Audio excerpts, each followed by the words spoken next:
বিসমিল্লাহির রহমানির রহিম।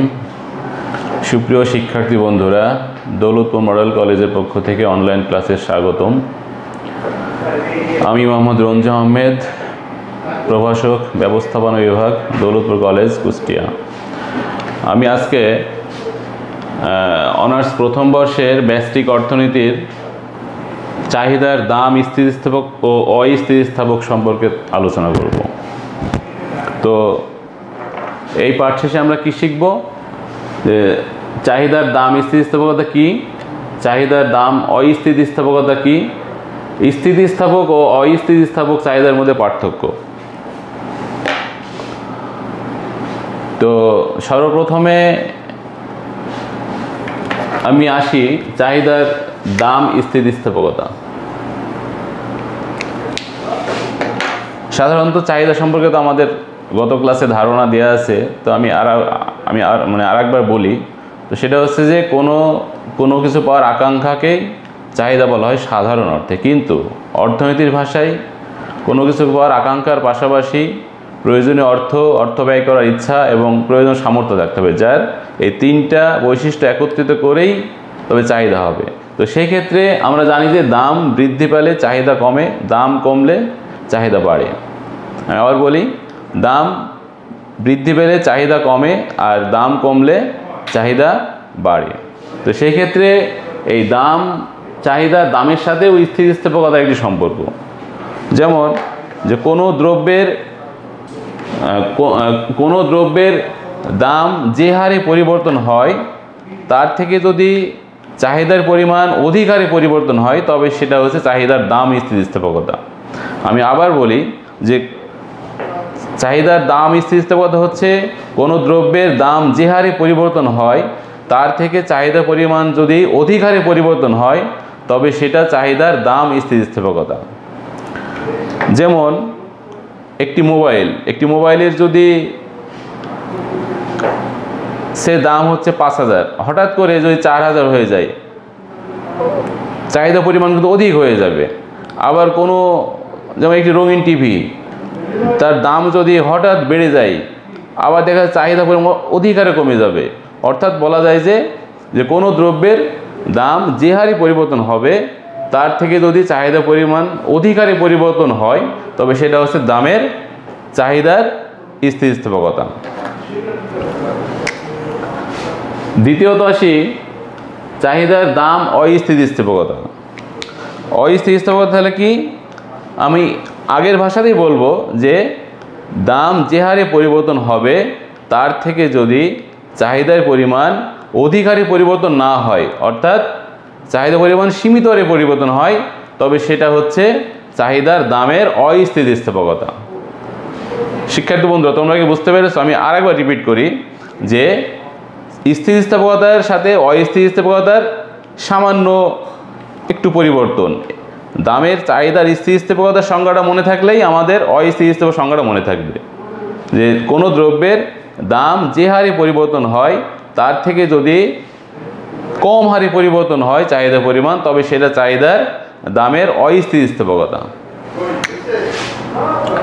তৃতীয়ত আসি স্থিতিস্থাপক ও অস্থিতিস্থাপকের মধ্যে পার্থক্য। আমি একটি চিত্রের আলোকে তোমাদের বোঝাই।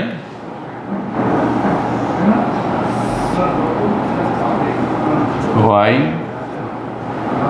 এই পাশে হচ্ছে দাম আর ভূমি অক্ষে হচ্ছে চাহিদা পরিমাণ।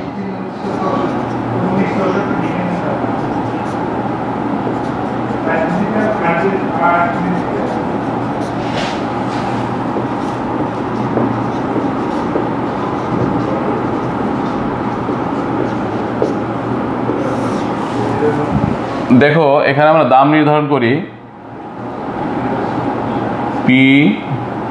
P1। এখানে তোমরা যে কোনো সাংকেতিক চিহ্ন দিয়ে তোমরা নির্ধারণ করতে পারবা।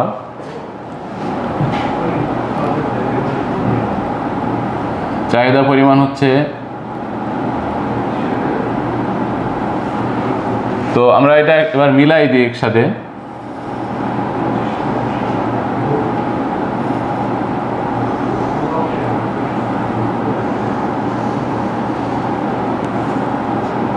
D/,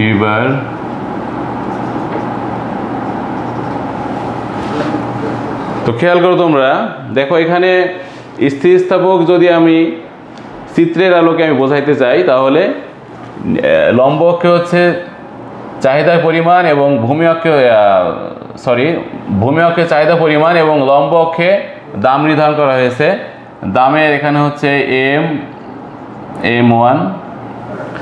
তো দেখো এখানে দাম যে সমান আমি এখানে নির্ধারণ করেছি তার থেকে দেখো চাহিদা পরিমাণ একটু বেশি পরিমাণ চলে গেছে।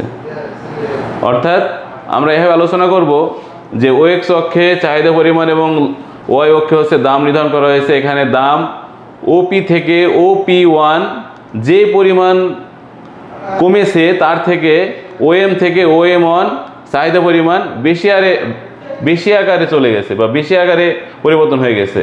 অর্থাৎ P1 M1 এর স্থিতিস্থাপকতা। এটা আমাদের হচ্ছে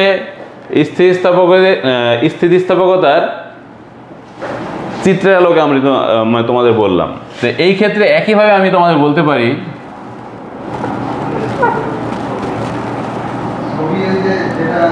শুধু আমাদের এখানে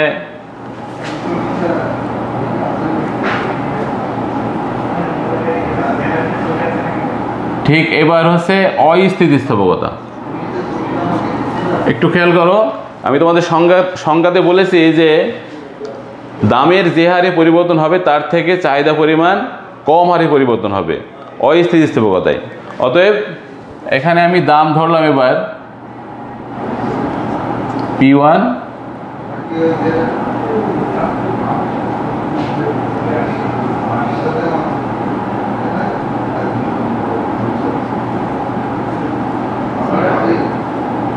M1। অতএব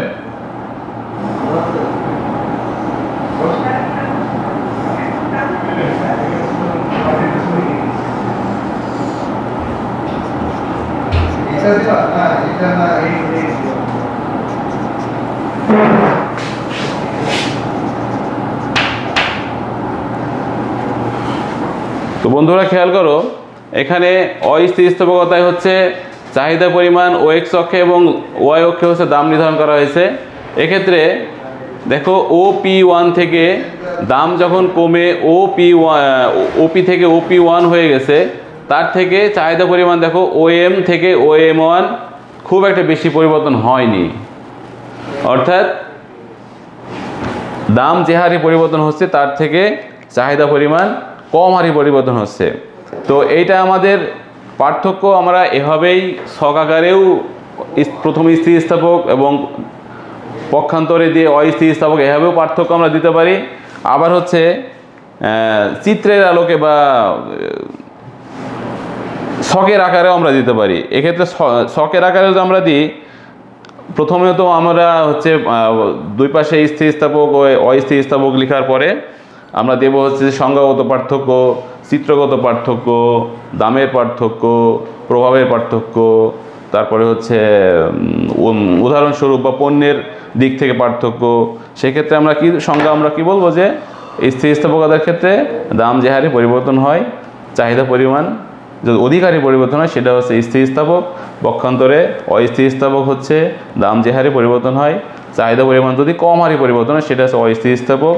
এবং চিত্রগত দিক থেকে আমরা দুই পাশে দুইটা চিত্র এভাবে দিয়ে দেব। দামের ক্ষেত্রে কি দাম হচ্ছে চাহিদা পরিমাণ দাম এক হারে পরিবর্তন হয় এবং অস্থিতিস্থাপক ক্ষেত্রেও দাম পরিবর্তন হয়। এবং তৃতীয়ত হচ্ছে উদাহরণস্বরূপ এখানে স্থিতিস্থাপক চাহিদার ক্ষেত্রে যেমন বিলাসজাত দ্রব্য, রঙিন টিভি, মোবাইল, এসি, ফ্রিজ এগুলো। আর অস্থিতিস্থাপকের ক্ষেত্রে হচ্ছে তেল, লবণ, ডাল, চিনি, নিত্য প্রয়োজনীয় এই সমস্ত দ্রব্য। অর্থাৎ আমরা এভাবে ছক আকারে দিয়ে শেষ করে দেব। তো বন্ধুরা তোমরা এই ক্লাস শেষে এইটুকুই প্রতীয়মান হচ্ছে যে স্থিতিস্থাপক ও অস্থিতিস্থাপকতার মধ্যে সংজ্ঞা এবং পার্থক্য। তো আগামী ক্লাসে আমরা স্থিতিস্থাপকতার প্রকারভেদ নিয়ে আলোচনা করব। সেটা হচ্ছে একক অপেক্ষা বেশি, একক অপেক্ষা কম, সমান বা সমান্তরাল, এভাবে যে কয়টা প্রকারভেদ সেটা নিয়ে আলোচনা করব। তো ঠিক আছে, আজ আর নয়, আজ এ পর্যন্ত শেষ করলাম। খোদা হাফেজ। আসসালামু আলাইকুম।